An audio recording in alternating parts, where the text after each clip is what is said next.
शासकीय इतमामामध्ये आदरणीय दादांना आपण हा अखेरचा निरोप देणार आहोत.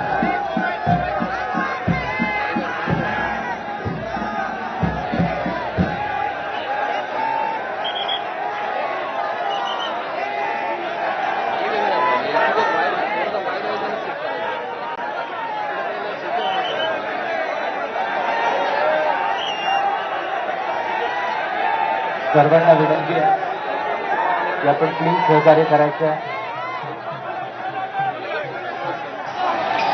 सर्वांना विनंती आहे की आपण प्लीज सहकार्य करायचं.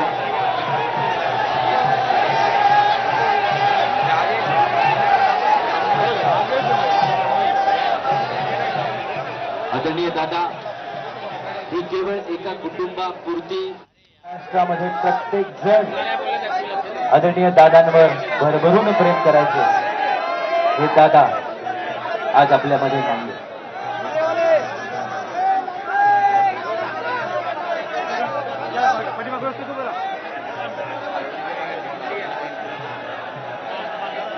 शासकीय इतमामामध्ये अंत्यसंस्कार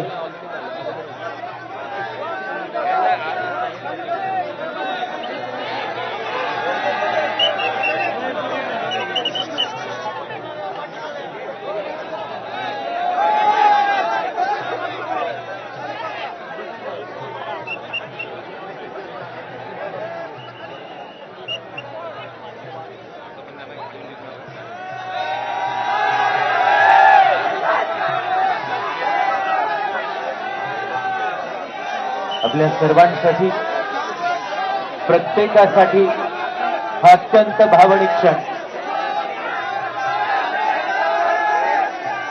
सन्मानाने ध्वज या ठिकाणी उतरवला जातोय.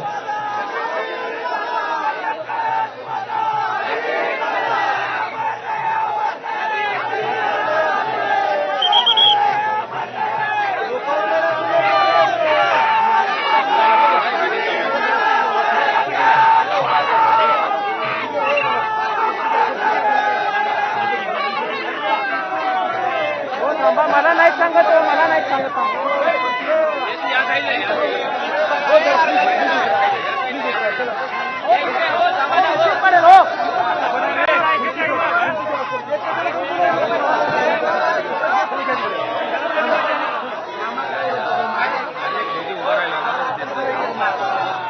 दादांचे चिरंजीव जय पवार यांच्या हातात तो तिरंगा सुपूर्द करण्यात आलेला आहे.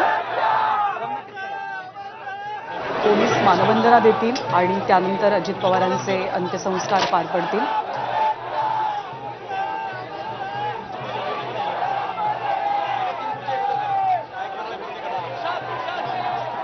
ओमराजे निंबाळकर ठाकरेंच्या शिवसेनेचे खासदार ते दिसतात. ते कौटुंबिकदृष्ट्या सुद्धा कनेक्टेड आहेत आणि दृश्य बघ अश्विन, समोर शरद पवार आहेत आणि इथं म्हणजे निश्चित शांत झोपलेले, कायमचे झोपलेले, अलविदा सर्वांना केलेले अजित पवार आहेत. म्हणजे या क्षणी शरद पवारांच्या मनात काय भावना असतील. म्हणजे वडीलकीच्या नात्यानं त्यानं अजितदादांना कायम सांभाळलं, मोठं केलं, वाढवलं.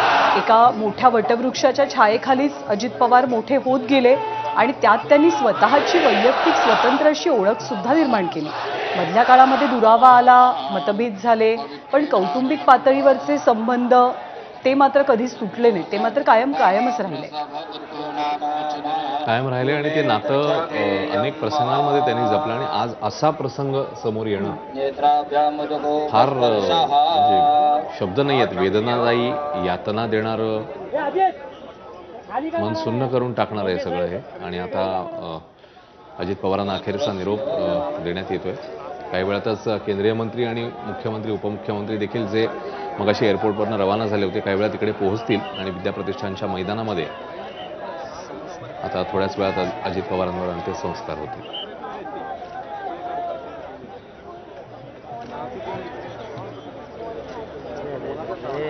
आणि अजित पवारांचे चुलत बंधू म्हणजे काही बडे नेते तर आहेतच. पार्थ पवार, जय पवार, रणजित पवार, राजेंद्र पवार जे रोहित पवारांचे वडील आहेत, ते आपल्याला दिसत आहेत आणि श्रीनिवास बापू म्हणजे अजितदादांचे धाकटे भाऊ ते सुद्धा इथं उपस्थित आहेत. राणा जगजितसिंग नातं सुद्धा आहे कारण सुनेत्रा पवार या पद्मसिंह पाटील यांच्या भगिनी आहेत आणि राणा जगजितसिंग पद्मसिंह पाटलांचे म्हणजे मुलगा आहे. तर ते भाच्याचं नातं आहे. युगेंद्र पवार आहेत, रोहित पवार आहेत आणि म्हणजे काकाला निरोप देणं म्हणजे ज्या काकांनी लहानपणापासून शिकवलं, घडवलं, वाढवलं, शिकवलं म्हणतात तसं राजकारणातलं आणि अदरवाईज पण, आणि त्या पद्धतीने आता असा निरोप त्यांना द्यायला लागतोय. आणि हे वातावरण खूप अवघड असतं. हे वातावरण प्रचंड पचवणं जड असतं कुटुंबातल्या प्रत्येक सदस्यासाठी. म्हणजे किती खंबीर राहायचं म्हटलं तरी अश्विन ती शेवटी माणसं आहेत. राजकारणामधली व्यक्ती असली तरी सुद्धा भावना आहेत ना. कुटुंब म्हणून, व्यक्ती म्हणून, वडील म्हणून, काका म्हणून, भाऊ म्हणून सगळ्यांच्या मनामध्ये खूप भावनांचा कल्लोळ आहे अक्षणी. आणि म्हणजे कालपासून त्यांनी त्या सगळ्या भावना कुठेतरी रोखून ठेवलेल्या आहेत कारण भक्कमपणे उभं राहायचं आहे, सगळी परिस्थिती हाताळायची आहे. पण अर्थात या शेवटच्या क्षणी सगळ्यांचे डोळे आपल्याला पाणावलेले दिसत आहेत आणि खूपच अवघड आहे हे सगळं नियंत्रणामध्ये ठेवणं. दीपं उपतिष्ठतु नैवेद्यं उपतिष्ठतु फलताम्बूलम् उपतिष्ठतु. ओम अनादिनिधनो देव शङ्खचक्रगदाधर अक्षय पुण्डरीकाक्ष प्रेतमोक्षप्रदो भव. हरिः ओम अकरन् कर्म कर्म कृताः सह वाचा मयो भुवा देवेभ्यः कर्म कृत्वास्तं प्रेतस चा भुवः.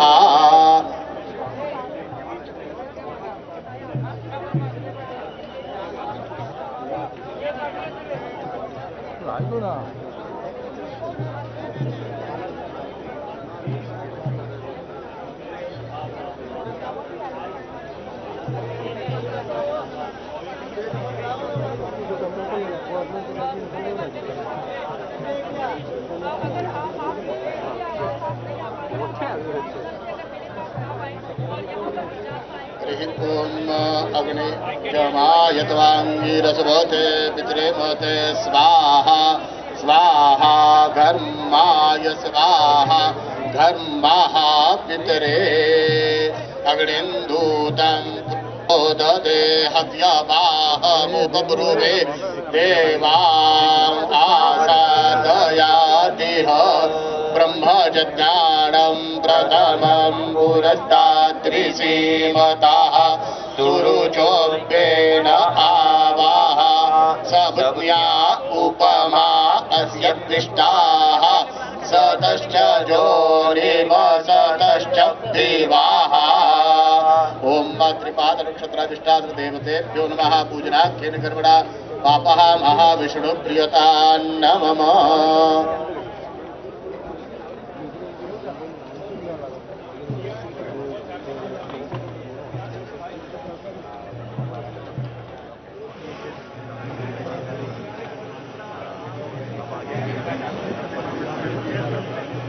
आणि थोड्याच वेळामध्ये आता अमित शहा केंद्रीय मंत्री आणि त्यासोबतच मुख्यमंत्री उपमुख्यमंत्री पोहोचतील. दरम्यान इकडे जिकडे आता अंत्यसंस्कार सुरू होत आहेत तिकडे प्रमुख नेते मंडळी आणि त्यासोबतच कुटुंबीय हे उपस्थित आहेत. सुनील तटकरे आपल्याला दिसत आहेत, त्यासोबतच अन्य नेते मंडळी आपल्याला दिसत आहेत आणि तिकडे त्यांचे पुतणे रोहित पवार आणि युगेंद्र पवार हे देखील पाहायला मिळत आहेत. आणि आता जर ज्ञानदा तू दृश्य बघितलं असतंस तर विद्याप्रतिष्ठानचं जे मैदान आहे कानाकोपरा भरलंय. म्हणजे महाराष्ट्रभरातनं मगाशी देखील आपल्या काही प्रतिनिधींनी संवाद साधला होता तेव्हा कानाकोपऱ्यातनं लोक आलेत आणि म्हणजे अशा क्षणासाठी अजित पवारांसाठी यावं लागेल त्याची कोणी कल्पनाही केली नसेल. आणि त्या सगळ्या परिस्थितीमध्ये विषण्ण मनाने सुन्न मनाने आता हा निरोप द्यावा लागतोय अजित पवारांना. मोठा जनसागर म्हणजे जो अजित पवारांनी महाराष्ट्रभरात आपल्या प्रेमाच्या काय म्हणे आपण कामामुळे प्रेमामुळे हा सगळा निर्माण केला आणि तो जनसागर आता लोटलेला आहे आणि डोळ्यामधून अश्रू थांबत नाही आहेत अनेकांच्या. अजून काल घडलेली ही घटना आजही अनेक जण स्वीकारत नाही आहेत. आणि मन सुन्न झालेलं आहे, मन रिक्त झालेलं आहे. काही अनेकांना मगाशी देखील काही प्रतिक्रिया आपण पाहिलेल्या होत्या की आता पुढे कसं करायचं, म्हणजे पुढे जायचं कसं. म्हणजे आपण या कुटुंबाबद्दल बोललो, पवार कुटुंबाबद्दल. अनेक महाराष्ट्रातली अशी मंडळी आहे की ज्यांना देखील हा प्रश्न पडलाय की आता अजित पवारांनी ना हा हात आपल्या मागचा कायमचा निघून गेला, आपण कसं जाणार आहोत पुढे.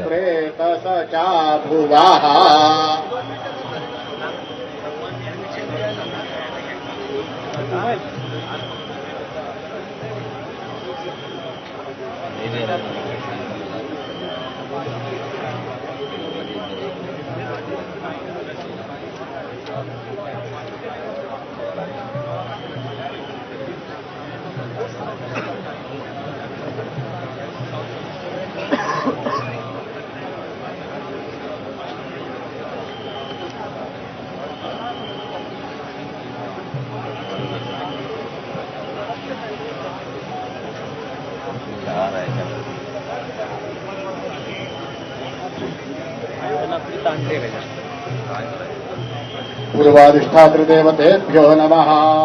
प्रातारमिन्द्रमवितारमिन्द्रको हवे हवे सुहवग्शूरमिन्द्रम् भयामि शकरं पुरुहूतमिन्द्रको मघवाधात्विन्द्रः. ओम दक्षिण अधिष्ठात्री प्रेत मातृदेवताभ्यो नमः. पश्चिम अधिष्ठात्री प्रेत मातृदेवताभ्यो नमः. उत्तरे प्रेत अधिष्ठात्री प्रेत मातृदेवताभ्यो नमः. सकलोपचारार्थे गन्धाद्युपचारैः सम्पूज्य.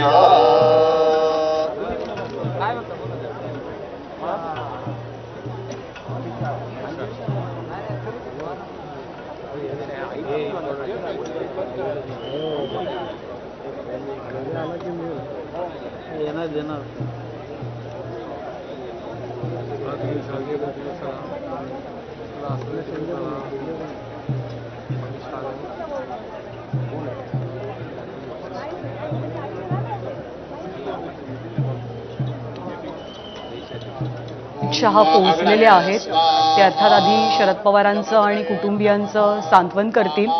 शेवटचे विधी, शेवटचा निरोप अजित पवारांना दिला जातोय आणि अर्थातच हा धक्का राजकीय पातळीवरचा सुद्धा एक मोठा धक्का मानला जातोय.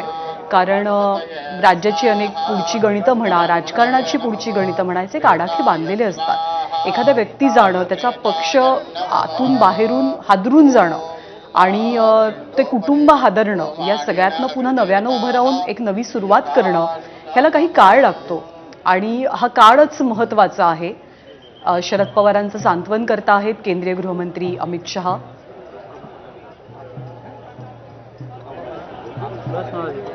भाजपचे राष्ट्रीय अध्यक्ष नितीन नवीन हे सुद्धा आहेत आणि प्रतापराव पवारांची सुद्धा अमित शहांनी भेट घेतली आहे. या दोन सगळ्यात ज्येष्ठ व्यक्ती या क्षणी पवारांच्या कुटुंबात आहेत. पवारांचे बंधू प्रतापराव पवार आणि स्वतः शरद पवार.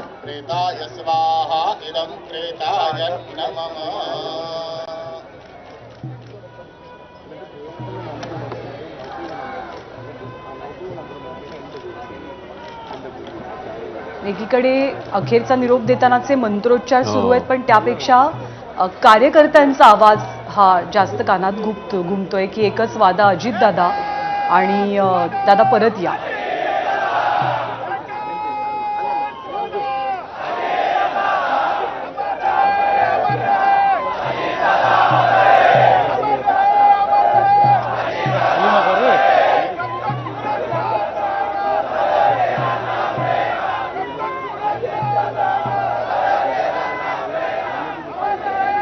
ड्रोन प्लीज खाली घ्यायचे. ड्रोन पोलीस विभागाची सूचना, ड्रोन खाली घ्या.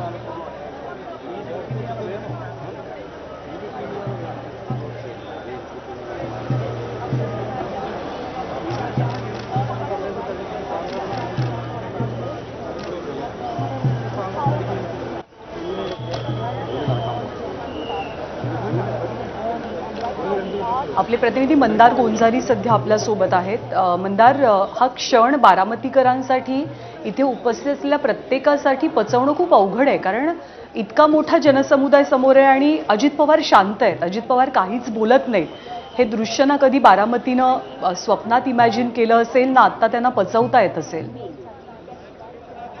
बारामतीकरांनी अजित पवारांना 40 वर्ष प्रतिसाद दिला. अजित पवारांना जसे ते होते तसे स्वीकारलं, त्यांच्यावरती प्रेम केलं आणि त्याची परतफेड अजित पवारांनी कशी केली हे आपण बारामतीच्या बदललेल्या स्वरूपामध्ये पाहिलं. अजित पवारांनी शरद पवारांनी जी सुरुवात केली होती ती सुरुवात आणखी पुढे त्याचा विस्तार केला आणि हा करताना बारामतीकरांना सोबत घेतलं. तेच मॉडेल राज्यामध्ये त्यांनी राबवण्याचा प्रयत्न केला आणि या निमित्ताने लोकांसोबत जो संबंध जोडला गेला तो संबंध अतिशय घनिष्ठ होता. एका बाजूला मगाशी पवार हे म्हटले जात होते, मात्र दुसरीकडे त्यांच्या प्रेमाचा, त्यांच्या आपलेपणाचा अनुभव बारामतीकरांनी घेतला. लोकांच्या आयुष्यातल्या समस्या, त्यांची त्रास हे अजित पवारांनी आपले मानले आणि ते सोडवले, ते सोडवण्याचा प्रयत्न केला आणि आज अजित पवार अशा परिस्थितीमध्ये या लोकांच्या समोर आहेत. अजित पवार निशब्द आहेत, अजित पवार बोलत नाही. ते अजित पवार बारामतीमध्ये सभा घेताना मस्करी करायचे, लोकांना हसवायचे, लोकांचा ताण हलका करायचे आणि बारामतीच्या विकासाचं धोरण बांधायचे. यावेळी बारामतीमध्ये आपण नवीन काय करतो आहोत, नवीन कोणता प्रकल्प बारामतीमध्ये आपण सुरू करतो आहोत हे सांगायचे आणि हे सांगताना लोकांना आपलंसं करायचे. ते अजित पवार आज सारख्याच्या स्वरूपामध्ये बारामतीकरांच्या समोर आहेत आणि हे सुचवणं कालपासून बारामतीकरांना जड जात आहे, शक्य होत नाहीये. कारण अजित पवारांना अशा प्रकारे निरोप द्यावा लागेल हे कुणी कधी कल्पलेलं नव्हतं आणि ज्या पद्धतीनं कालपासून ही सगळी परिस्थिती अंगावरती कोसळलेली आहे त्यातून अधीरपणा या सगळ्यांना अनुभव आलेला आहे. काय बोलावं हे सुचत नाहीये, कसं रिॲक्ट हवं, कसं यावरती प्रतिक्रिया द्यावी हेही अनेकांना समजत नाहीये. कारण मी मगाशी म्हटलं तसं अजित पवार प्रत्येकाच्या आयुष्याचा कळत नकळतपणे भाग बनले होते. त्यांच्या आयुष्यामध्ये ज्या काही गोष्टी घडत होत्या बारामतीमध्ये राहत असताना त्या एका अर्थाने अजित पवारच घडवत होते, त्यांच्या समस्या सोडवत होते आणि यामुळं अजित पवारांची ही लोक अतिशय घट्ट आपुलकीने जोडली गेली होती. घरातला एखादा कुटुंबाचा सदस्य असावा अशा पद्धतीने अजित पवारांचे नातं होतं आणि हे नातं अशा प्रकारे संपुष्टात येते. हे अतिशय जड अंतकरणाने बारामतीकरांना सामोरं जावं लागतं. सुरू होते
तिष्ठति तुलसीमालां सुप्रतिष्ठताम्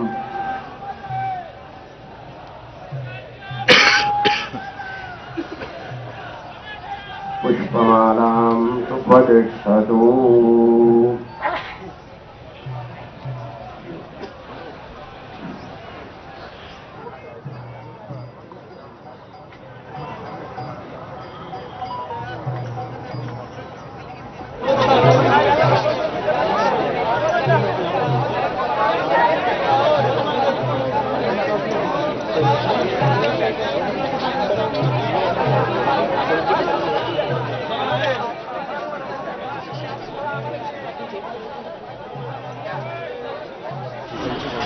नाही, अजितदादांची मिळकत आहे.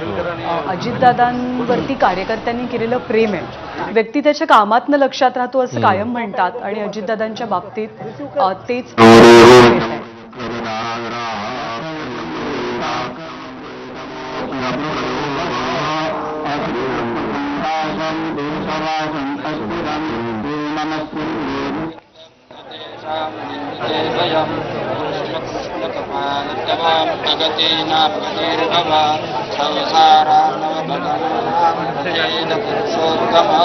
नारायण श्रेष्ठ लक्ष्मीकांत वरप्रद अनेन तर्पणेनाथ प्रेतमोक्षोप्रदो भव.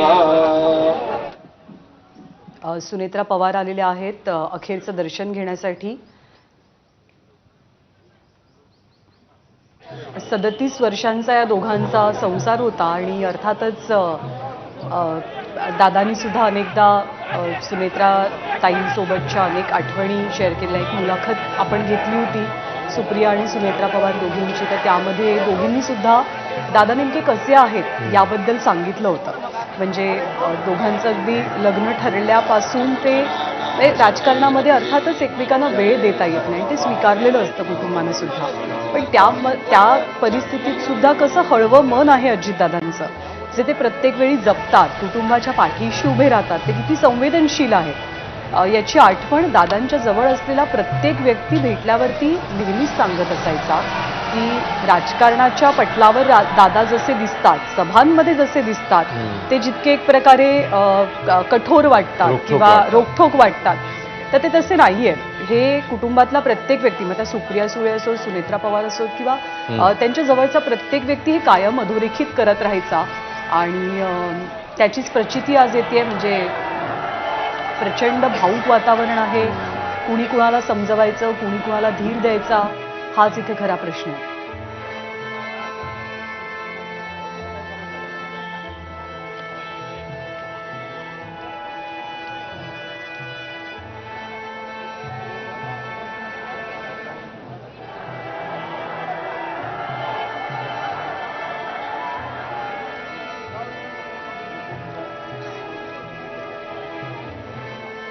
राजेंद्र पवार, रणजित पवार, श्रीनिवास पवार आणि पार्थ, जय, सुनेत्राताई आणि सुप्रिया सुळे हे सगळे आपल्याला पाहायला मिळतात. युगेंद्र पवार पण आहेत, रोहित पवार आहेत. श्रीनिवास पवार हे सख्खे भाऊ आहेत अजित पवारांचे, छोटे सख्खे भाऊ. तर रणजित पवार, राजेंद्र पवार हे त्यांचे सख्खे चुलत भाऊ आहेत. आणि जेव्हा राजेंद्र पवार म्हणजे रोहित पवारांचे वडील आपल्या कट्ट्यावरती आले होते, तेव्हा सुद्धा त्यांनी खूप आठवणी जागवलेल्या अजित पवारांबद्दलच्या. आणि अजित पवारांचं निर्व्यसनी असणं ज्याबद्दल दादाही खुलेआम पद्धतीनं सांगायचे, राजेंद्र पवार सुद्धा त्याबद्दल बोललेले होते. दादांच्या अनेक सवयींबद्दल त्यांनी भाष्य केलेलं होतं.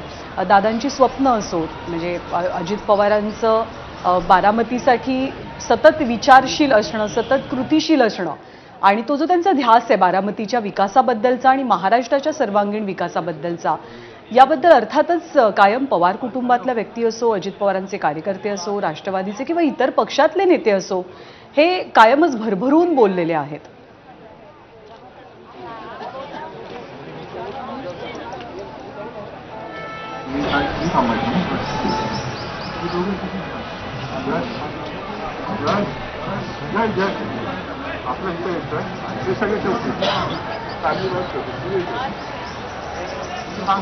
आणि बहुधा ते सफारीमध्ये जे व्यक्ती दिसत आहेत, तर ते अजित पवारांचे चालक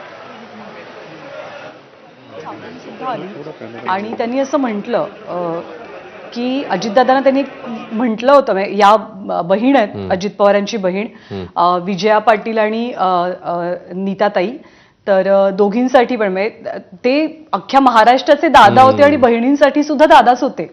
आणि भाऊ जाणं, आपल्या भावाचं असं आकस्मिक जाणं हा धक्का सहन करणं, कारण या बहिणी काही राजकारणात सक्रिय नाहीत, त्यांना माहिती आहेत ते कौटुंबिक पातळीवरचे अजित पवार माहिती आहेत. अजितदादांनी बहीण म्हणूनच त्यांच्यावर कायम प्रेम केलंय. म्हणजे ही आठवण सगळ्यांनी कायम सांगितली की दादा कुठेही बाहेर गेले तर दादा आवर्जून सुनेत्राताईंसाठी आणि त्यांच्या बहिणींसाठी, सगळ्या बहिणींसाठी, म्हणजे फक्त सख्या बहिणींसाठी नाही, साड्या आवर्जून आणायचे. आणि दादांची साड्यांची जी चॉईस होती त्याचं कौतुक या बहिणींनी असो, सुनेत्राताईंनी असो, सुप्रियाताईंनी असो अनेकदा केलेलं आहे. तर विजया पाटील सगळ्यात मोठ्या भगिनी अजितदादांच्या, त्यानंतर अजित पवार, मग नीता पाटील आणि त्यानंतर श्रीनिवास पवार, असं अनंतराव पवारांचं हे सगळं कुटुंब. अनंतराव पवार खूप लवकर गेले आणि त्यामुळे बहिणींना एक प्रकारे आधार हा अजितदादांचा राहिला. आणि राजकारणात दादा पहिल्यापासून सक्रिय, कमालीचे ऍक्टिव्ह आणि घरामध्ये सुद्धा अर्थातच म्हणजे दादांची शिस्त असो, दादांचा वक्तशीरपणा असो, दादांचं नीटनेटकं राहणं असो, हे जसं राजकारणात वेळोवेळी अनुभवता यायचं अर्थात ते तसं घरामध्ये सुद्धा अनेक जण अनुभवायचे आणि त्याबद्दल सगळे बोलायचे सुद्धा. तर आपल्या भावाला अखेरचा म्हणजे आपल्या दादाला अखेरचा निरोप देणं हे अर्थातच या सगळ्या कुटुंबासाठी आणि बहिणींसाठी सुद्धा खूप जड जात आहे.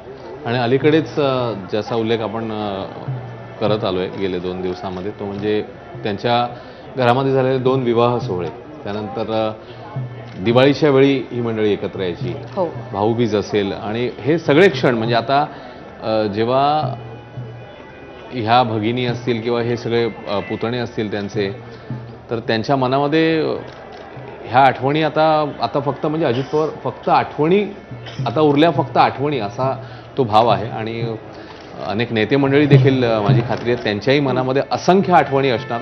सुरुवात केल्यापासूनचा काळ, प्रफुल्ल पटेल आहेत, सुनील तटकरे आहेत, ज्यांनी खूप आधीपासून अजित पवारांना या सगळ्या प्रवासामध्ये सोबत केलेली, म्हणजे पक्ष वेगळा झाल्यानंतर पण ही 2 मंडळी अजित पवारांसोबत पहाडासारखी उभी राहिली, ज्याच्यात प्रफुल्ल पटेल आहेत, ज्याच्यात सुनील तटकरे आहेत, धनंजय मुंडे आपण बघतोय. तर कुटुंब असेल एकीकडे किंवा एकीकडे ही नेते मंडळी देखील असतील, की अशा पद्धतीने त्यांना निरोप द्यायला लागणं, अशा पद्धतीने ती व्यक्ती निघून जाणं, ज्याची प्रत्येक क्षण आपण सोबत हात धरून म्हणतात तसं चाललोय, तर हे पचवणं खूप अवघड आहे. आणि आपल्याला पाहायला मिळतंय ते की अश्रू थांबत नाही अजित पवारांच्या, आणि प्रचंड भावूक झाल्यात त्या, की कुणालाही कधी म्हणजे जो माणूस इतका ऍक्टिव्ह आहे, जो माणूस सदैव काम करतोय, जो माणूस सातत्यानं माणसांमध्ये आहे, जो 24/7 अवेलेबल आहे एक प्रकारे, असा माणूस, असा घरातला एक कर्ता व्यक्ती जाणं. अदिती तटकरे म्हणजे दादा कायम म्हणायचे की ती माझी मानसकन्या आहे, आणि अदिती तटकरेंचंही दादांवरती असलेलं प्रेम हे वेळोवेळी दिसून आलेलं आहे. वडिलकीचं नातं होतं, म्हणजे वडिलांचं आणि मुलीसारखं ते नातं होतं. सुनील तटकरे असोत, प्रफुल्ल पटेल असोत, धनंजय मुंडे असोत, ही सगळी मंडळी दादांच्या पाठीशी घरातल्या व्यक्तीप्रमाणे उभी राहिली. म्हणजे ते नातं प्रोफेशनल, राजकारण हे शेवटी प्रोफेशन आहे प्रत्येक व्यक्तीचं, पण ते नातं प्रोफेशनल कधीच नव्हतं. त्यामुळे जुनी जाणती पहिल्यापासून सोबत असलेली सगळी मंडळी आज कमालीची भाऊक झाली आहे. आणि जी पोकळी म्हणजे खऱ्या अर्थानं ही एक पोकळी म्हणावी लागेल, कारण दादांचं हे काही जाण्याचं वय नव्हतं, दादा आजारी नव्हते, दादा काही हॉस्पिटलाइज नव्हते, आणि अचानक ही बातमी येणं, ती पचवणं, तो धक्का सहन करून त्यातून पुढे जाणं, हे अजिबातच वाटतं तितकं सोपं काम नाही, कुटुंबासाठी सुद्धा नाही आणि पक्षातल्या नेत्यांसाठी सुद्धा नाही. त्यामुळे माझी विनंती आहे, प्रफुल्ल पटेल, हसन मुश्रीफ ही सगळी मंडळी आपल्याला दिसत आहेत. म्हणजे फक्त पवार कुटुंबीय चौथऱ्यावर सध्या इथे असते, त्यानंतर कोणीही पुढे येऊ नका. नातेवाईक तर आहेतच, पण या सगळ्या राजकीय प्रवासामध्ये सोबत करणारी अनेक नेते मंडळी आपल्याला दिसतात, अनेक मंत्रीगण तिकडे उपस्थित आहेत. आणि खास करून 2 पक्ष जेव्हा झाले त्याच्यानंतर अजित पवारांसोबत जे राहिले ती सगळी मंडळी जवळपास इकडे आपल्याला दिसत आहेत. आणि अर्थातच हा अजित पवारांवर भरभरून प्रेम करणारा असा हा कार्यकर्त्यांचा सागर म्हणावा लागेल ज्ञानाला, आणि तो आता सध्या शोकसागर झालेला आहे. याचं कारण आपला लाडका दादा, आपले लाडके अजित पवार हे आज पुढच्या प्रवासाकरता निघून गेलेले आहेत. आणि सुरुवातीला पुष्पचक्र आणि दादांवरती हे विशेष प्रेम असण्याचं कारण एकमेव होतं की दादा रोखठोक होते. दादा होला हो आणि नाहीला नाही म्हणायचे.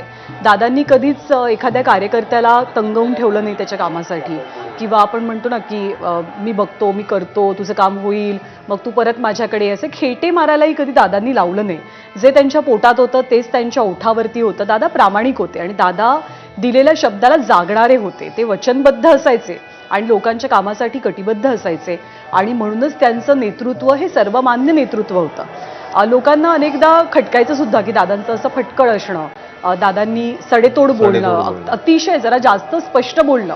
आणि वैयक्तिक पातळीवरती, राजकीय पातळीवरती अजितदादांनी सुद्धा त्याचे अनेक फटके सहन केले मधल्या काळामध्ये, पण त्यांनी तो स्पष्ट वक्तेपणा कधी सोडला नाही. म्हणजे दादांनी एकदाही वेळ चुकवली नाही आणि दादांनी त्यांचा दिलेला शब्द कधी मोडला नाही. हीच त्यांची खासियत मानली जाते, जी कायम म्हणजे राजकारणाच्या चरणी जे जे गुण असावेत, राजकारणाच्या पदरी जे जे गुण असावेत, त्यातले हे दोन महत्त्वाचे गुण मानले जातात की एक तर वक्तशीरपणा, शिस्तबद्धपणा आणि दादांच्या स्वच्छतेच्या आग्रहाबद्दल, त्यांच्या नीटनेटकेपणाबद्दलचे सुद्धा खूप सारे किस्से आहेत की जी त्यांचे कुटुंबातली मंडळी सातत्यानं सांगत असतात. आज अनेक पत्रकारांना त्यांनी दादांचे घेतलेले इंटरव्ह्यूज आठवत आहेत, त्यानिमित्तानं झालेल्या दादांच्या भेटी आठवतात. म्हणजे फार कमी राजकारणी असे असतील की जे सकाळी 6ची वेळ मुलाखतीसाठी द्यायचे आणि ती वेळ पाळायचे. तर दादा हे कदाचित एकमेव राजकारणी होते की जे पहाटे 6ची वेळ मुलाखतीसाठी द्यायचे आणि त्यावेळेला ते मुलाखत सुरू सुद्धा करायचे. आणि पहाटे 6 वाजता म्हणजे इतक्या सकाळी सकाळी सुद्धा त्यांच्या अवतीभोवती कार्यकर्त्यांचा गराडा असायचा, कारण लोकांना माहीत असायचं की हा व्यक्ती सकाळी सकाळी कामाला सुरुवात करतो, कामं पूर्ण करतो. विकास कामांची पाहणी असेल, सभा असेल, इतर नियोजनांच्या बैठका असतील, दादा कायम सकाळी लवकर सुरुवात करायचे. पण अशीच एक्झिटची सुद्धा वेळ त्यांनी निवडली की कुणाच्या ध्यानीमनी नसताना 9 वाजण्याच्या आधीच त्यांचं विमान हे कोसळलं आणि त्यात त्यांचा दुर्दैवी अंत झाला.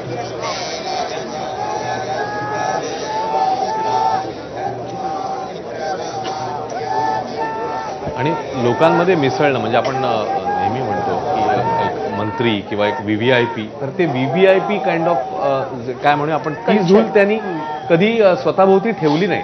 कारण लोकांमध्ये थेट मिसळणं असेल किंवा थेट संवाद साधून त्यांच्या गोष्टी जाणून घेणं असेल. कालही आपण एक व्हिडिओ पाहिलेला होता की ज्या झपाट्याने ते लोकांकडनं निवेदनं घेत होते, लोकांशी बोलत होते, प्रत्येक निवेदनामध्ये मुद्दा बारकावे पाहत होते.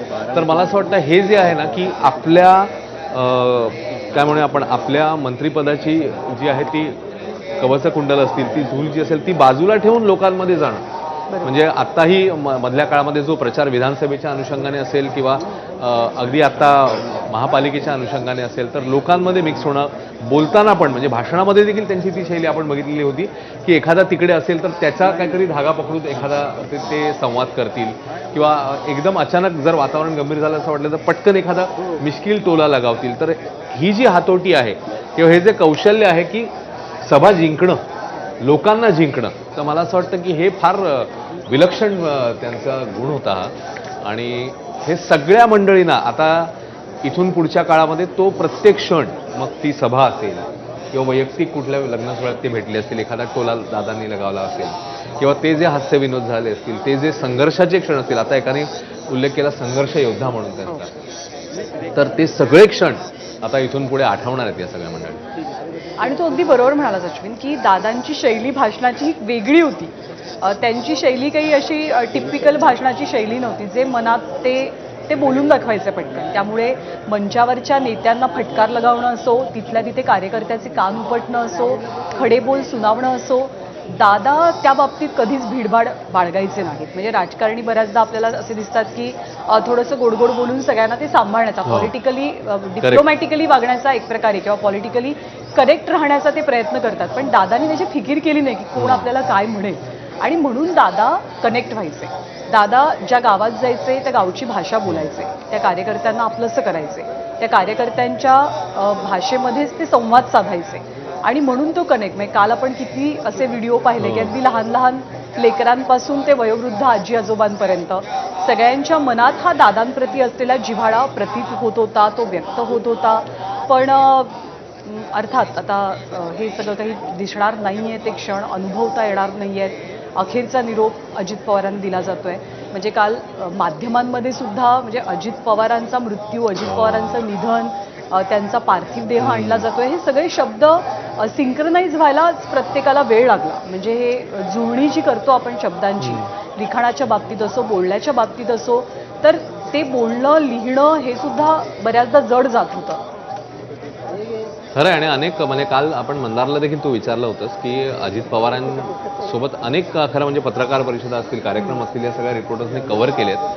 तर त्यावेळेचा अजित पवारांचा अनुभव आणि आता अशा पद्धतीने त्यांचं आपल्यातनं निघून जाणं, तर त्या पत्रकारांना देखील हे सगळे क्षण आठवणार आहेत. म्हणजे पत्रकार परिषदेत देखील आपण त्यांना अनेकदा बघितलेलं आहे. एखादा प्रश्न असेल किंवा एखादा असा प्रश्न असेल जो कदाचित थोडीशी कसोटी पाहणार असेल उत्तर देताना, तर तिकडे देखील ज्या शिताफीने किंवा ज्या कौशल्याने अजित पवार एखादी कमेंट करून जायचे किंवा एखादी गोष्ट अशी बोलून जायचे की कदाचित तो गंभीर झालेला मूड असेल तो कदाचित बदलून जात असेल, किंवा हे जे आहे म्हणजे तिकडे पण लोकांना हाताळणं असेल, पत्रकारांशी संवाद ठेवणं असेल, तर हे सगळे क्षण त्या पत्रकारांच्या त्या सगळ्या मंडळींच्या देखील आता कायम आठवत राहतील त्यांना, जेव्हा इथून पुढे ती कदाचित जे कव्हर करायला जातील इव्हेंट्स किंवा कार्यक्रम, पत्रकार परिषदा असतील, तिकडे अजित पवारांचा एखादा संवाद. मग आता आपण आपल्या वर्षा एका ॲस्टनमध्ये देखील बघितलं होतं, त्यांची एक स्टाईल होती टिपिकल बोलण्याची, ती म्हणजे 1 मिनिट. तर हे असे जे काही क्षण आहेत किंवा असे काही शब्द आहेत, तर माझी खात्री आहे सगळ्यांच्या कानामध्ये कायम घुमत राहतील. आणि म्हणजे या टप्प्यावर कालपासून म्हणजे आपले पत्रकार मित्रमैत्रिणी असतील, अनेक जण असतील की ज्यांनी कधी ना कधी दादांचा सहवास अनुभवला मुलाखतीच्या निमित्तानं, बातमी कव्हरेजच्या निमित्तानं. त्या सगळ्यांनी त्यांच्या आठवणी सांगितल्या. आणि आता या टप्प्यावरती म्हणजे मलाही वाटतंय की मी ती आठवण शेअर करायला हवी की 2024च्या विधानसभा निवडणुकांच्या वेळेला अजित पवारांची मुलाखत घेण्याचा योग आला होता. आणि अगदी टिपिकली म्हणजे त्यांची जी काम करण्याची पद्धत आहे, अगदी सकाळी सकाळी किंवा पहाटे पहाटे असं आपण म्हणू, रात्रीपर्यंत म्हणजे आदल्या दिवशी रात्री उशिरापर्यंत खूप प्रयत्न होता माझा की मुलाखतीसाठी त्यांना कन्व्हिन्स करावं आणि त्यांची वेळ घ्यावी. पण ते काही जुळून आलं नाही. दादांना बारामतीमध्ये यायला बराच उशीर झालेला होता. आणि पहाटे मला आठवतंय की सकाळी 6 वाजायच्या आधीच माझा फोन वाजला आणि दादा बोलले त्या फोनवरनं की तुम्ही या वेळेला मुलाखत घ्यायला या. तर त्या वेळेची जुळणी करणं काही नियोजित कार्यक्रमांमुळे मला थोडं अवघड गेलं. पण त्याच्यानंतर सुद्धा ती कार्यक्रमाची व्यस्तता समजून घेऊन सुद्धा दादांनी एक वेळ अकोमोडेट केली आणि ती मुलाखतीसाठी मला दिली होती. आणि जेव्हा त्यांच्या सहयोग सोसायटीतल्या घरी त्या मुलाखतीसाठी मी पोहोचले, तेव्हा दादा नेमके कुठे आहेत हे त्या माणसांच्या गर्दीमध्ये शोधावं लागत होतं. की इतकी माणसं होती. म्हणजे तो निवडणुकीचा काळ होता, भाग वेगळा, पण तिथल्या पत्रकारांनी, स्थानिकांनी सांगितलं की दादा कायम असे माणसांच्या घराण्यात असतात. अंत्यविधीला सुरुवात झालेली आहे आणि केंद्रीय गृहमंत्री अमित शहा पुष्पांजली अर्पण करतात. केंद्रीय गृहमंत्री आदरणीय अमित जी शाह पुष्प चक्र भेंट चढ़ा के श्रद्धांजलि अर्पित करेंगे.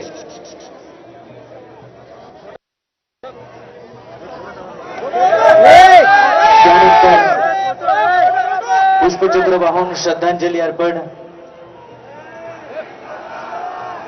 सर्वांना विनंती असणार आहे की आपण जागेवर उभे राहणार आहात आणि सर्व वर्दीधारी 21 पोलीस जवानांसह जनरल सॅल्यूट करण्यासाठी तयार असणार आहेत. पोलीस बँड पथक पुष्पचक्र वाहून श्रद्धांजली अर्पण केल्यानंतर मानवंदना देणार आहेत.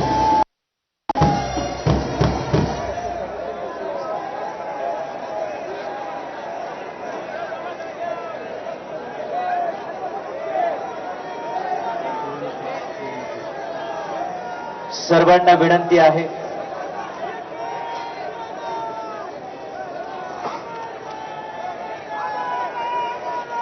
इतर मान्यवरांना त्या ठिकाणी पुष्पचक्र अर्पण करण्यासाठी आपण पुढे बोलवतो आहे.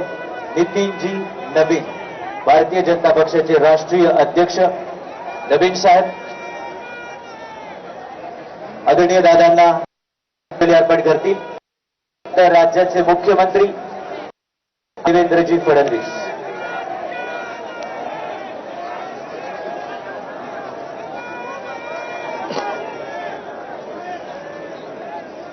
राज्याचे मुख्यमंत्री आदरणीय आदरणीय देवेंद्रजी फडणवीस.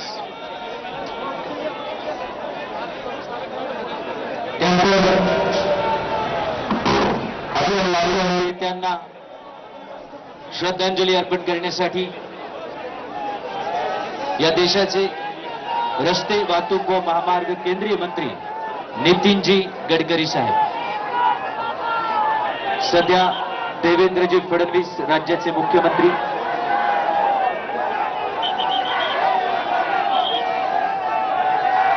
आपल्या सहकार्याला अखेरचा निरोप देतात.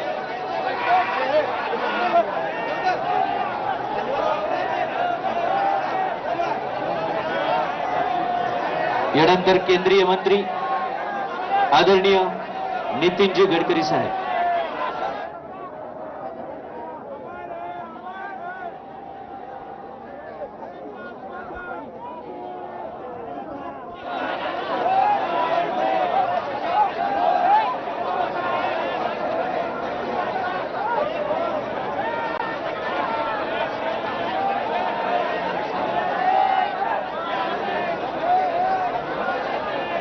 सन्माननीय नितीनजी गडकरी पुष्पचक्र अर्पण करतात. त्यानंतर गोव्याचे मुख्यमंत्री आदरणीय प्रमोदजी सावंत.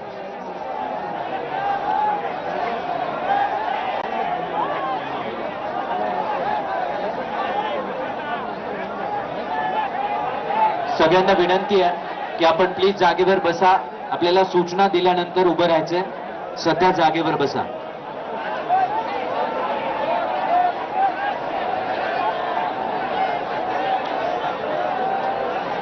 गोव्याचे मुख्यमंत्री प्रमोदजी सावंत.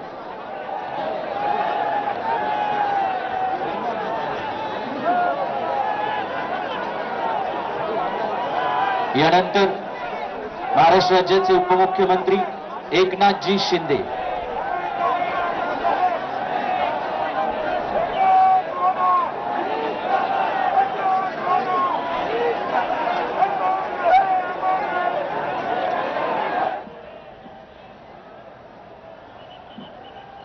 महाराष्ट्र राज्याचे उपमुख्यमंत्री एकनाथजी शिंदे.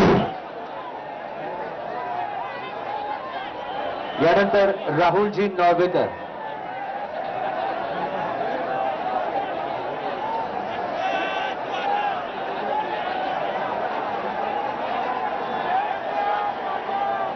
विधानसभेचे स्पीकर राहुलजी नॉर्वेकर.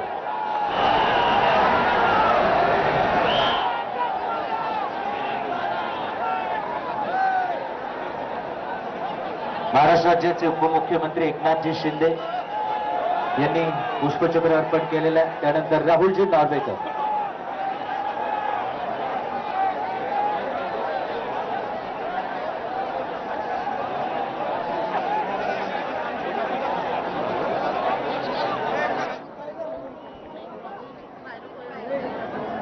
केंद्रीय मंत्री आदरणीय रामदासजी आठवले साहेब.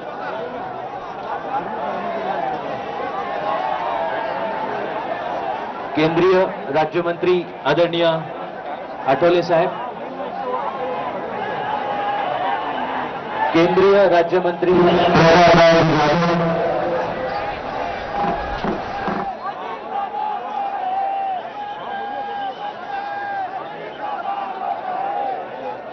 यानंतर महसूल मंत्री चंद्रशेखरजी बावनकुळे. वैद्यकीय शिक्षण मंत्री हसनजी मुश्रीफ. तसेच सन्माननीय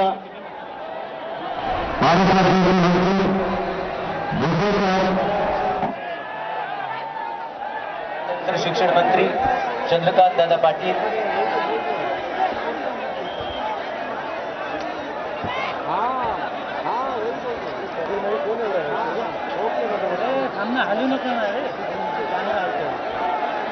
तसेच केंद्रीय राज्यमंत्री मुरलीधरजी मोहोळ.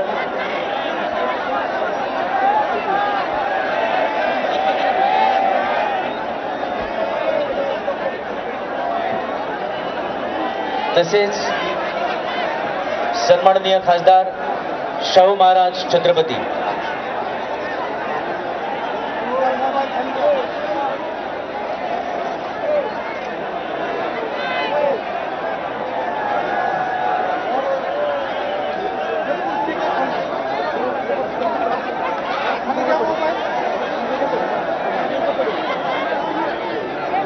चंद्रशेखरजी बावनकुळे यांच्यानंतर सन्माननीय भुजबळ साहेब.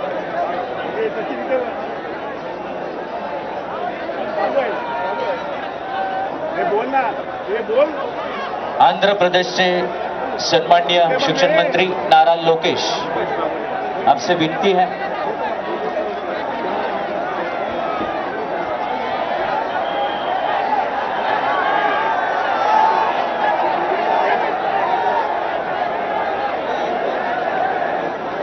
सन्माननीय छगन भुजबळ साहेब यांच्यानंतर हसनजी मुश्रीफ.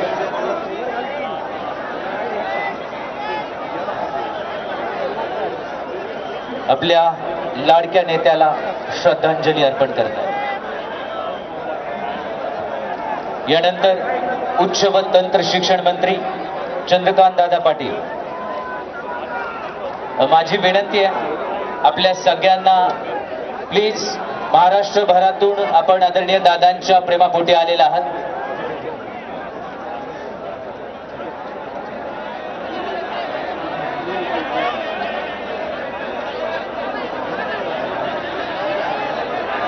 नीरजजी चंद्रशेखर यांना विनंती आहे आपण पुढे यायचं आहे. प्लीज इथले सगळे उभे असणारे प्लीज प्लीज समोरून बसायला सुरुवात करा, मागच्या आपोआप बसतील. प्लीज पोलिसांना सहकार्य करा, फक्त थोडा वेळ प्लीज सहकार्य करा. मुरलीधरजी मोहोळ श्रद्धांजली अर्पण करतायत.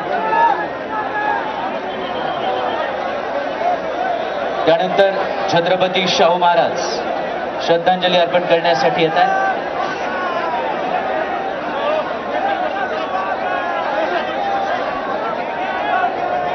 आंध्र प्रदेशचे आदरणीय मंत्री नारा लोकेश.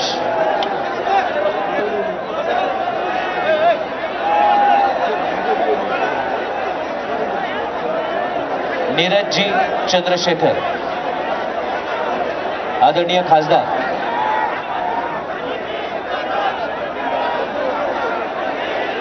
खासदार Krishnaji देवरायू. Revenue minister प्रसादजी. CM Ramesh आदरणीय खासदार आणि श्रीनिवासजी रेड्डी. महाराष्ट्राच्या बाहेरून अनेक सन्माननीय मान्यवर या ठिकाणी उपस्थित राहतात. आदरणीय मंत्री रक्षाजी खडसे तसेच माधुरीताई मिसाळ.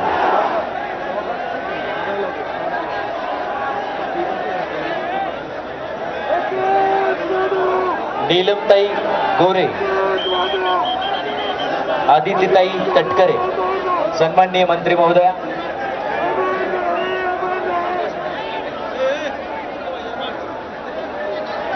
सन्माननीय मंत्री रक्षाजी खडसे.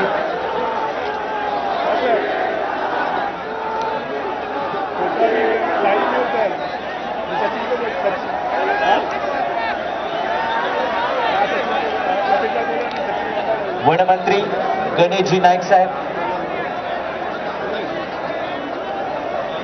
सन्माननीय पंकजाताई मुंडे, नीलमताई गोरे.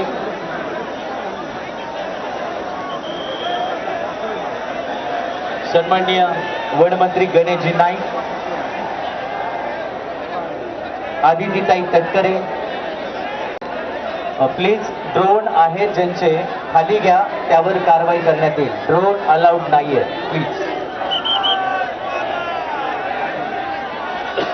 त्याचबरोबर माजी मुख्यमंत्री, माजी ज्येष्ठ केंद्रीय मंत्री सुशील कुमारजी शिंदे, तसेच भारतीय जनता पक्षाचे प्रदेश अध्यक्ष रवींद्रजी चव्हाण, माजी मुख्यमंत्री आदरणीय अशोकरावजी चव्हाण, भारतीय राष्ट्रीय काँग्रेसचे प्रदेश अध्यक्ष हर्षवर्धनजी सपकाळ,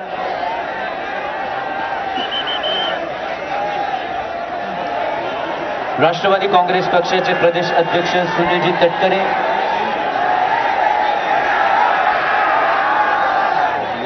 राष्ट्रवादी काँग्रेसचे प्रदेश अध्यक्ष शशिकांतजी शिंदे. हे समोर प्लीज, एवढ्याच टापूमध्ये आवाज येतोय प्लीज. प्लीज रिक्वेस्ट आहे, अंत्यविधीच्या सुरुवातीला जी विनंती आम्ही केलेली होती, जो मूलमंत्र आदरणीय दादांनी आपल्याला दिला तोच फक्त आता पाळायचा आहे आणि तो आहे शिस्तीचा. प्लीज आदरणीय मंत्री गिरीशजी महाजन, ड्रोन खाली घ्या. पोलीस विभागाची सूचना आहे. पत्रकार बांधवांना विनंती आहे, मस्त तरी ड्रोन इथे येतोय, पण आपण थोडे तरी ड्रोन इकडे आणू नका, त्याच्यावर गुन्हा दाखल करा. अजिबात ड्रोन आणू नका इकडे, 100% त्याच्यावर गुन्हा दाखल होईल.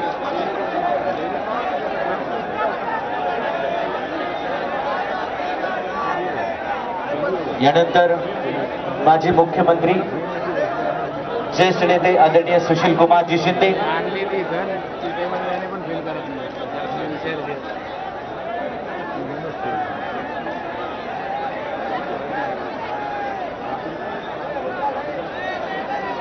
जयदीपजी कवाडे साहेब, महादेवजी जानकर साहेब,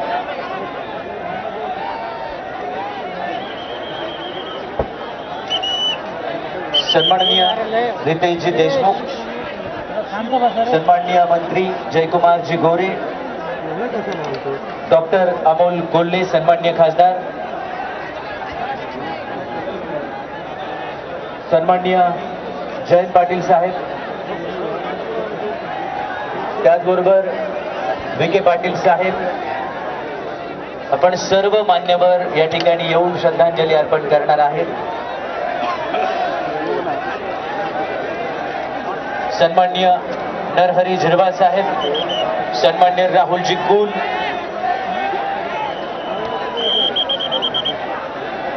सन्माननीय खासदार धैर्यशील मोहिते पाटील,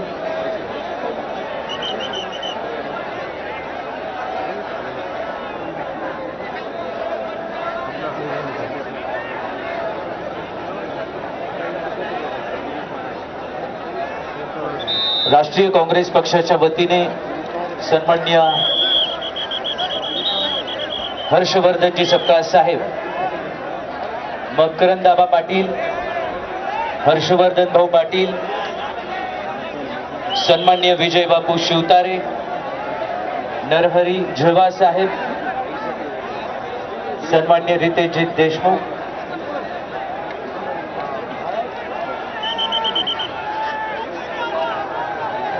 सन्माननीय मंत्री शिवेंद्र राजे भोसले,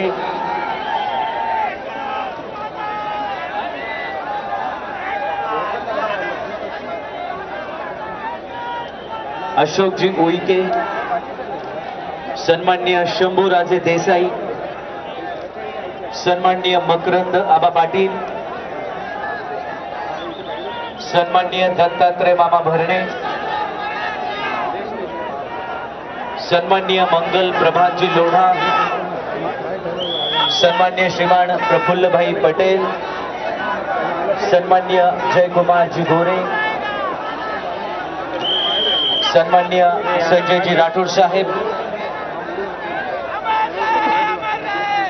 सन्माननीय राजेंद्रजी गवई साहेब,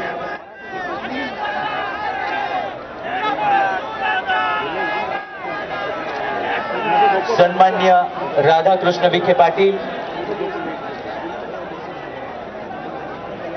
अमितजी कल्याणी उद्योजक, सन्माननीय खासदार श्रीकांतजी शिंदे,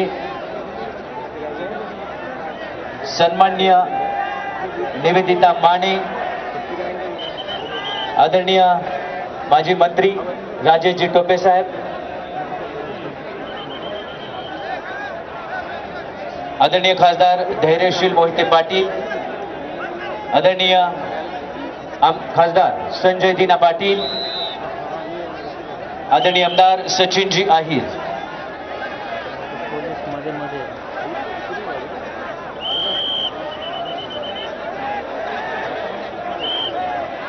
या ठिकाणी भारतीय राष्ट्रीय काँग्रेस आदरणीय सोनियाजी गांधी, राहुलजी गांधी यांच्या वतीने महाराष्ट्र प्रदेश राष्ट्रीय काँग्रेसचे अध्यक्ष हर्षवर्धनजी सपकाळ यांनी श्रद्धांजली अर्पण केलेली आहे. मेघनाताई बोर्डीकर,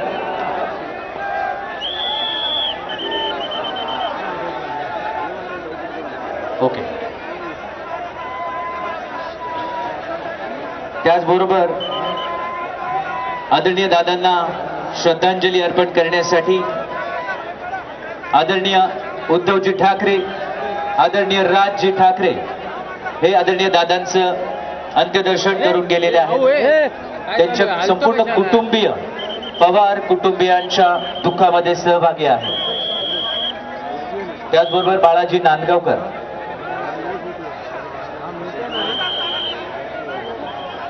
या ठिकाणी पुष्पचक्र अर्पण केल्यानंतर शोकशस्त्र होणार आहे. त्याचबरोबर आदरणीय खासदार विशालजी पाटील, बापूसाहेब पठारे या सगळ्यांच्या वतीने पुष्पचक्र अर्पण केलं जाईल. महाराष्ट्र आणि महाराष्ट्राच्या बाहेरून आलेले सर्व सन्माननीय खासदार, सर्व सन्माननीय मंत्री महोदय, आमदार महोदय या सर्वांच्या वतीने या ठिकाणी श्रद्धांजली अर्पण केली जाते आणि पुढच्या 1 मिनिटामध्ये शोकशस्त्र होणार आहे. त्यावेळी जनतेला जे आवाहन केलं जाणार आहे त्या आवाहनाचं आपण पालन करावं ही नम्र विनंती आहे.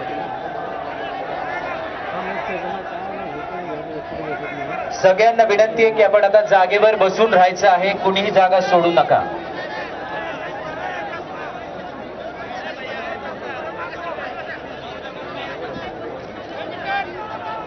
कुणीही आपली जागा सोडायची नाही ही नम्र विनंती आहे. सगळ्यांना विनंती आहे जागेवर बसून राहायचं आहे.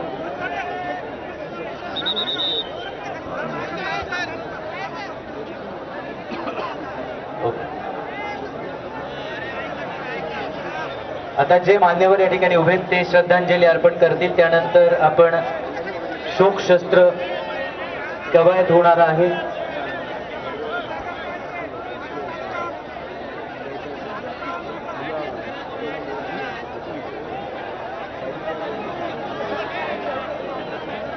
Chief Secretary on the behalf of Maharashtra government.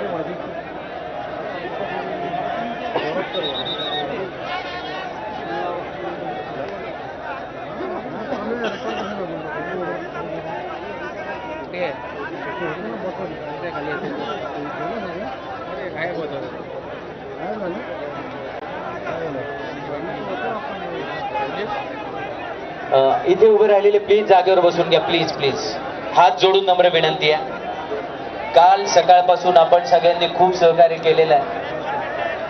आपल्या सगळ्यांच्या भावना एकसारख्या आहेत आणि त्यामुळं प्लीज सगळ्यांनी सूचनांचं पालन करावं.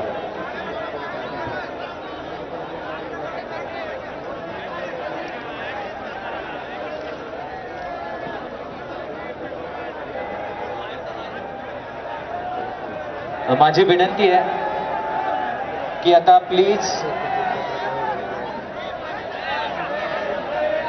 सगळेजण पुढे येऊ नका. प्लीज ए भाई ट्रायपॉड बघ, धक्का नको. या ठिकाणी सगळ्यांनी प्लीज आता थांबायचं आहे. ध्यान रखो ना. हा शुगर आहे. जे आता मागे आहेत त्यांनी जागेवरूनच आपण प्लीज तिथूनच आपण दर्शन करूया. पुढे येऊ नका. आपल्या सगळ्यांनाच माहिती आहे की आदरणीय दादांवर आपल्या सगळ्यांचं अतोनात प्रेम आहे. राज्याचे मुख्य सचिव महाराष्ट्र शासनाच्या वतीने श्रद्धांजली अर्पण करते.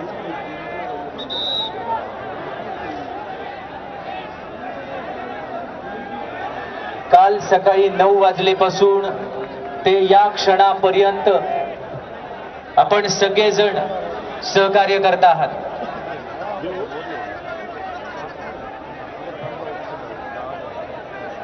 यानंतर शोकशस्त्र होणार आहे. शासकीय इतमामामध्ये हा अंत्यसंस्कार होतोय. सगळ्यांना विनंती आहे 2 मिनिटं आपण सगळेजण एकदम शांत मौन पाळणार आहात.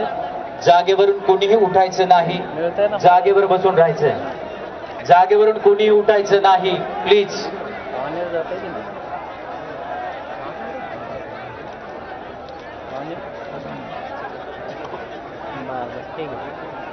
येस.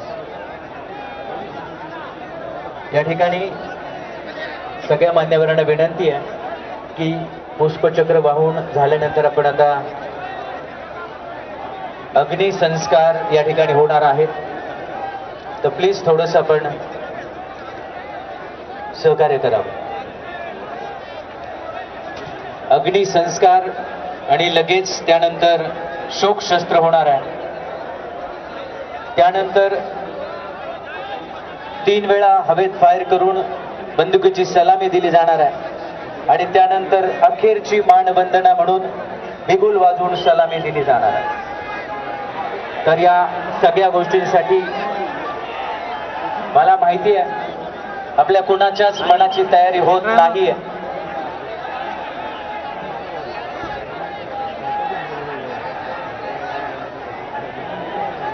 आपण सर्वांनी आपले लाडके आवडते दादा गमावलेले आहेत.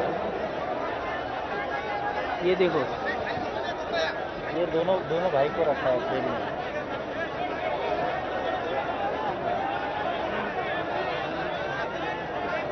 चला प्लीज वेळ वाचूया. ठीक है.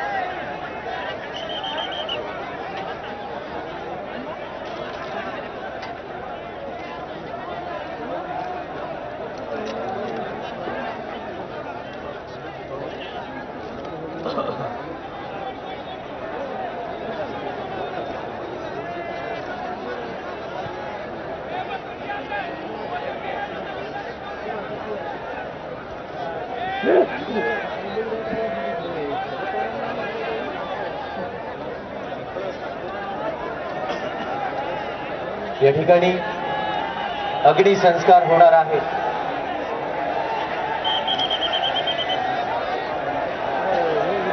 प्रचंड मोठी हानी या राज्याची, या देशाची आणि खास करून आपण बारामतीकरांची झालेली आहे.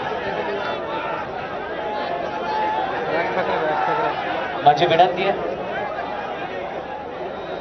ब्राह्मणवृंद आपण पुढचा विधी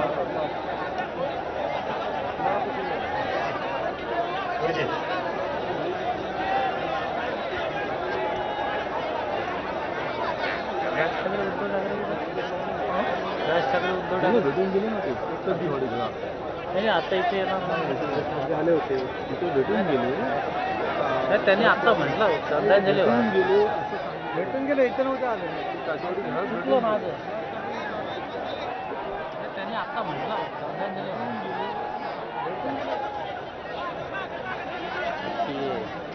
सतीश राऊत पाणी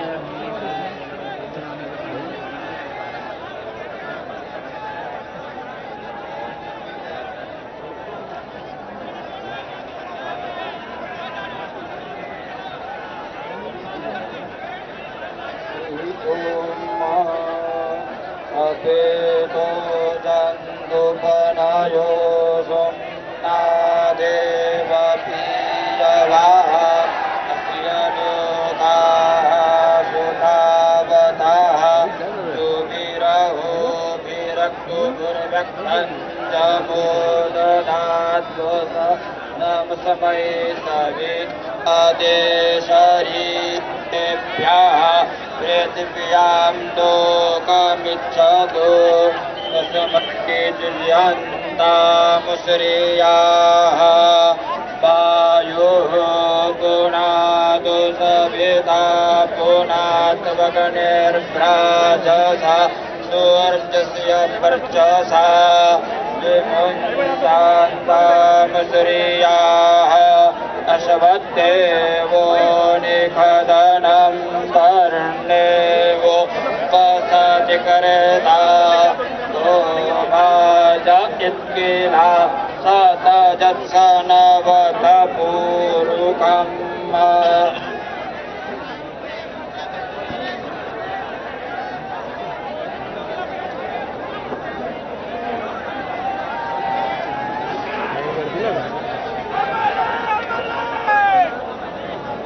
कुणीही जागा सोडू नका. मानवंदना होईल, शोकशस्त्र होईल.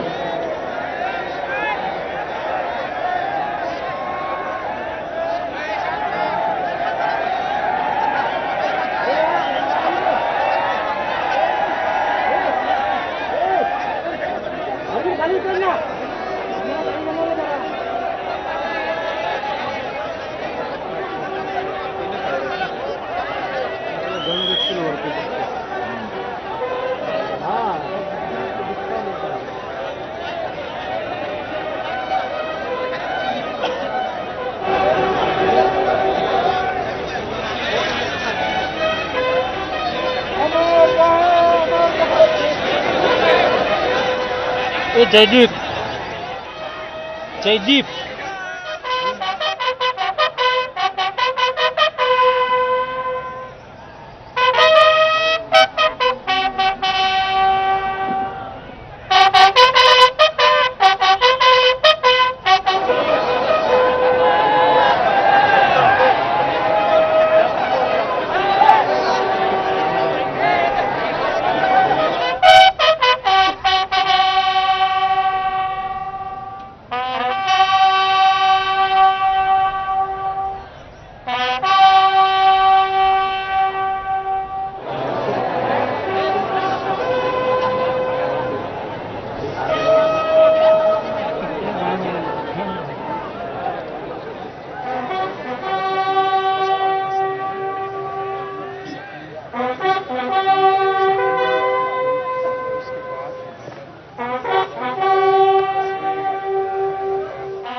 गुरुजी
मोबाईल घेतला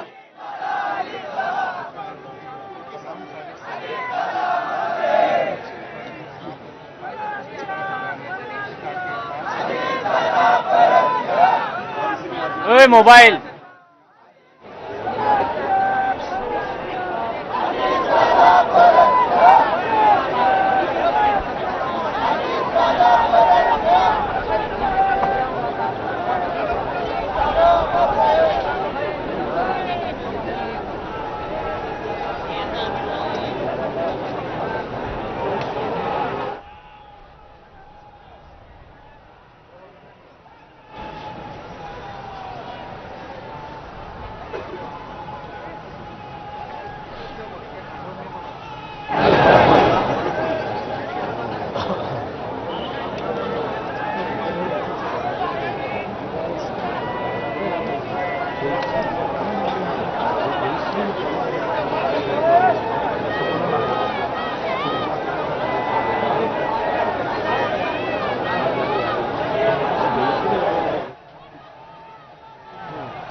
हवेत 3 वेळा फायर करून बंदुकीची सलामी दिली जाते.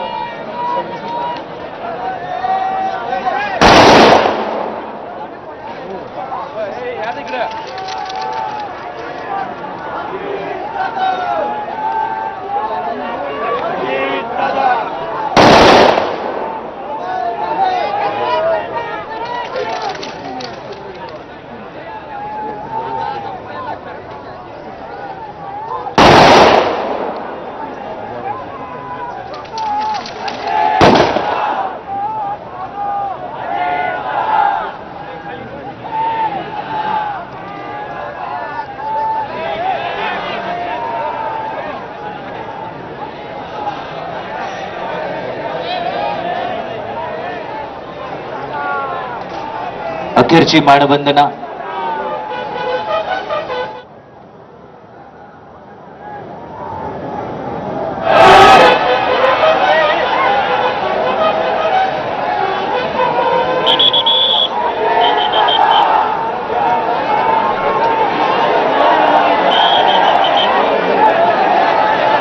शांततेत आपण उभं राहावं, सगळ्यांना नम्र विनंती. अखेरची मानवंदना, आपल्या लाडक्या नेत्याला अखेरची सलामी आपण सर्वांनी दिलेली आहे.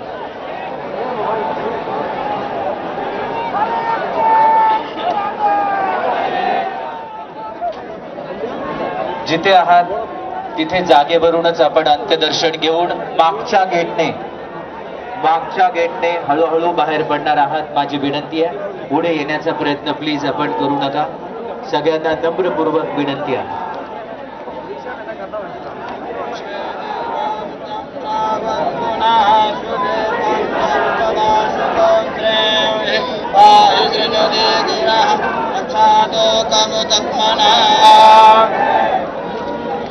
सत्यनो देशानमेव शुकमेनाः प्रप्रदातारन्दारिह ऊर्जन्म देहित्वे पादे चातुखपादे.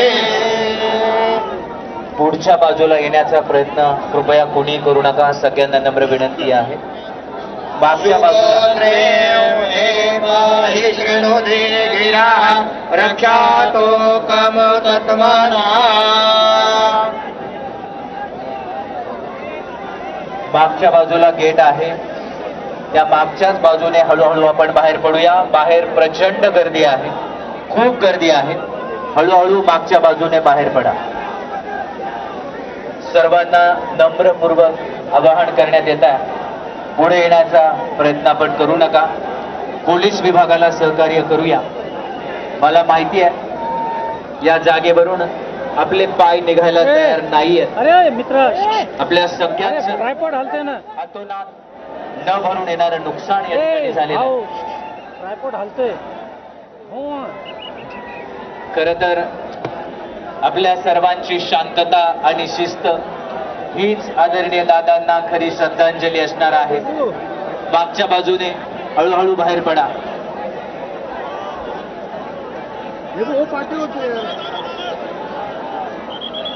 आपली शिस्त, आपला संयम, आदरणीय दादांकडून घेतलेले आपण हे गुण आपल्या सगळ्यांना नम्रपूर्वक विनंती आहे, शांतता आणि शिस्त पाळूया. मागच्या बाजूने हळूहळू बाहेर पडा.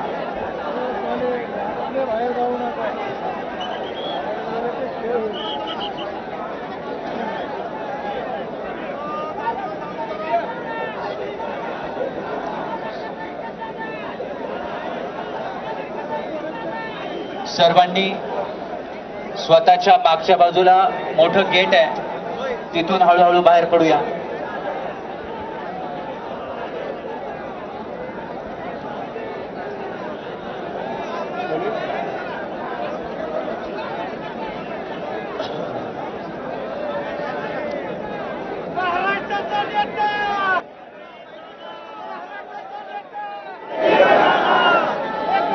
त्या ठिकाणी स्क्रीन आहे, त्यामुळे पुढे येण्याचा प्रयत्न करू नका.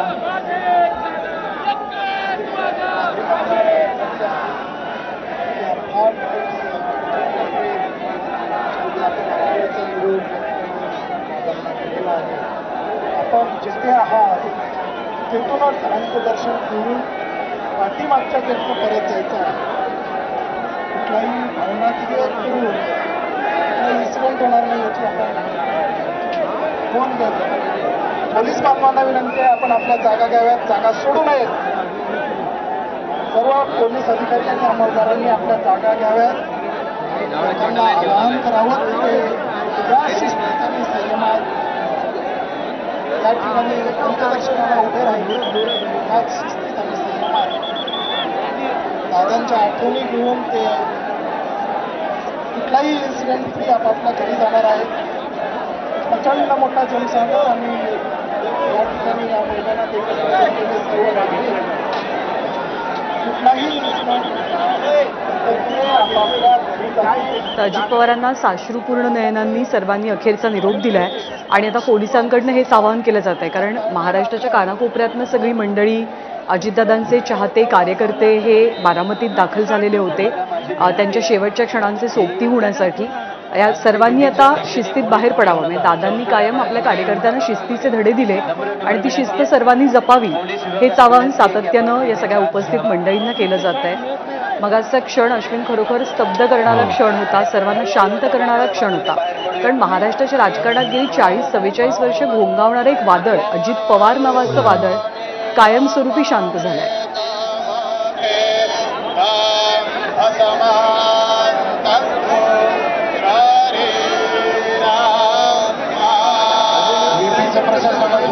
सर्व गेट ओपन करा, सर्व गेट ओपन करा, सर्व गेटमधून मागे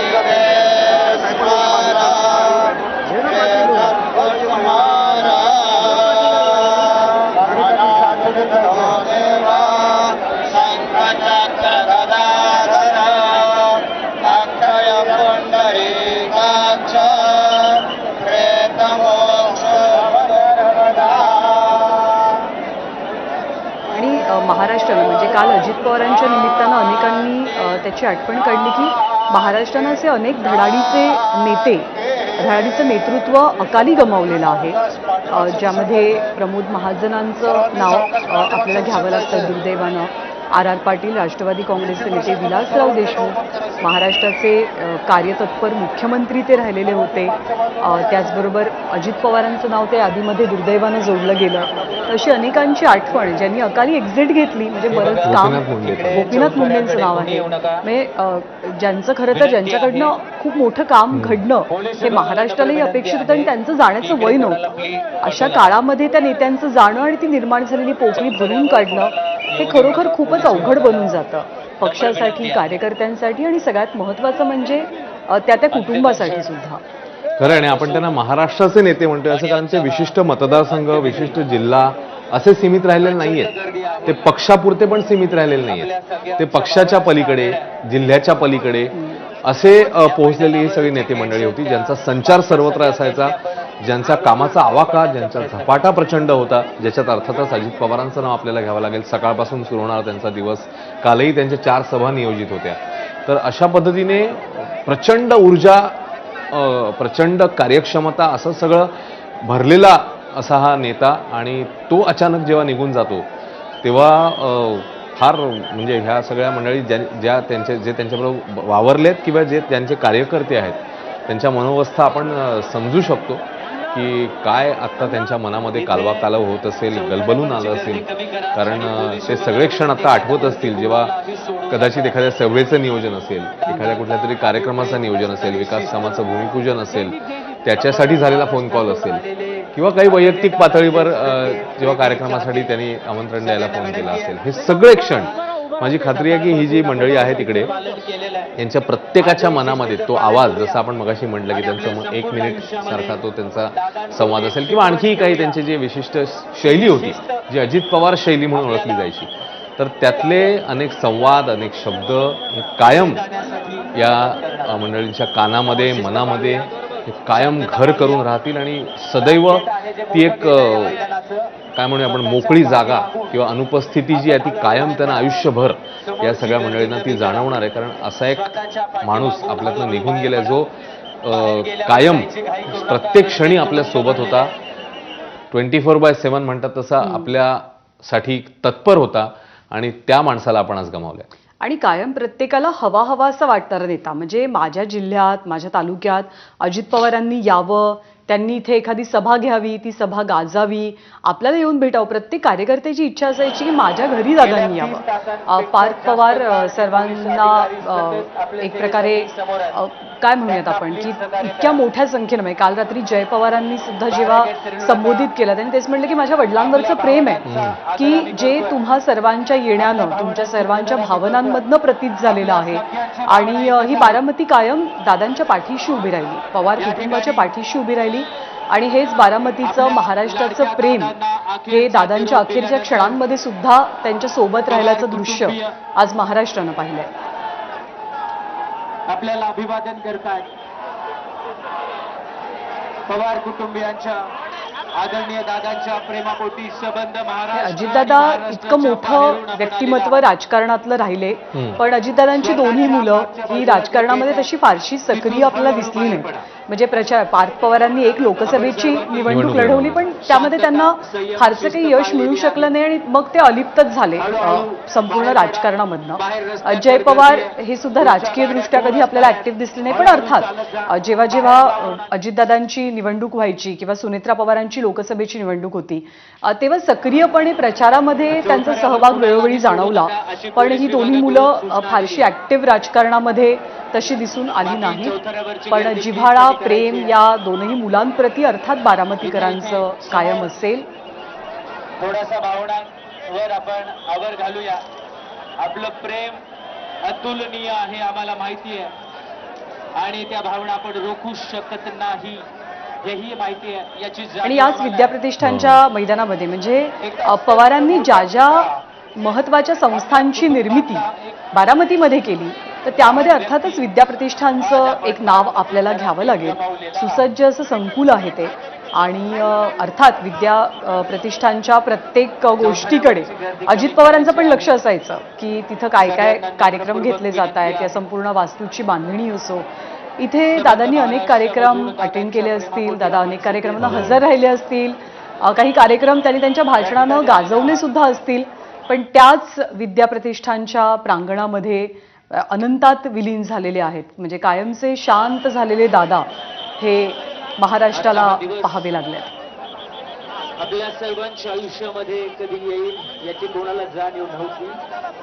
आणि या 24 तासानंतर सुद्धा अनेकांचा विश्वास बसत नाही. म्हणजे अंतिम निरोप दिला गेलाय अजित पवारांना, तरीही अजित पवार हे जग सोडून गेलेत. ते यापुढे राजकीयदृष्ट्या ऍक्टिव्ह नसतील, ते कुठल्याही व्यासपीठावर दिसणार नाही, त्यांचा आवाज कधीच कानात घुमणार नाही, यावर खूप लोकांचा आत्ताही विश्वास बसत नाही. आणि काल भले भले मी पहाडासारखे लोक हमसून हुमसून रडताना किंवा त्यांच्या भावना कोलमडलेले आपण पाहिले. आणि आत्ताही आपण बघितलं म्हणजे राज्यातली नेते मंडळी मंत्रीगण होतेच, पण राज्याबाहेरचे देखील काही प्रमुख नेते मंडळी आली होती. तर याच्यावरून अजित पवारांचा काय म्हणूया आपण त्यांचा आवाका किंवा त्यांचा रीच, आपल्याला देशभरातला रीच हा आपल्याला बघायला मिळतो. आणि फक्त राजकारण नव्हे किंवा फक्त काय समाजकारण नव्हे तर बाकीच्या क्षेत्रांमधली मंडळी देखील कालपासून ज्या आपण रिॲक्शन्स बघतोय, मग सिने अभिनेते असतील, खेळाडू असतील, त्या प्रत्येकाच्या मनामध्ये याविषयी प्रचंड दुःख आहे की असा माणूस आपल्यातून निघून गेला. आणि प्रत्येक वेळेला आपण म्हणतो अश्विन की माणसाचं काम बोलतं, म्हणजे माणूस गेल्यावर लक्षात काय राहतं, त्याचे शब्द लक्षात राहतात, त्याचं काम लक्षात राहतं. अजितदादांना कधी वेगळ्या पब्लिसिटीची गरजच पडली नाही, कारण त्यांचं काम बोलायचं आणि त्यांचे शब्द बोलायचे.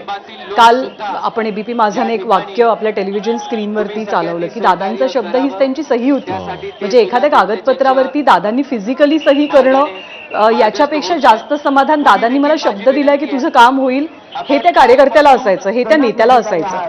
दादांकडे राज्यातलं अतिशय महत्वाचं खातं म्हणजे राज्याचं अर्थ खातं होतं, त्यामुळे त्यांच्या भोवती असलेला गोतावळा सुद्धा तितकाच मोठा. म्हणजे दादांचे सगळे सहकारी, ज्यामध्ये रुपाली चाकणकर आहेत, अदिती तटकरे आहेत, बाकीची मंडळी आहेत, भावना रोखणं सगळ्यांना अवघड झालंय. कारण रोजचा संपर्क, रोज एकत्र काम करणं, एकमेकांच्या मार्गदर्शनाखाली काम करणं, एकत्र मिळून पुढे जाणं, या सगळ्यातनं जेव्हा तो नेता निघून जातो तेव्हा त्याचं रीतेपण शब्दात वर्णन करण्याचे कदाचित पलीकडचं असतं.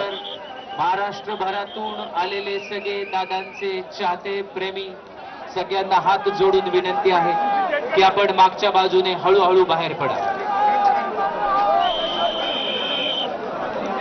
जसं आपण मगाशी पण उल्लेख केला, म्हणजे राज्यभरातले कार्यकर्ते आहेत, मंत्री आहेत, कॅबिनेट मंत्री आहेत, आमदार आहेत, ते तर मंडळी आहेतच, पण त्यांची जी एक टीम असते जी त्यांच्या वाटचालीमध्ये खूप महत्वाचा रोल, महत्वाची भूमिका बजावत असते.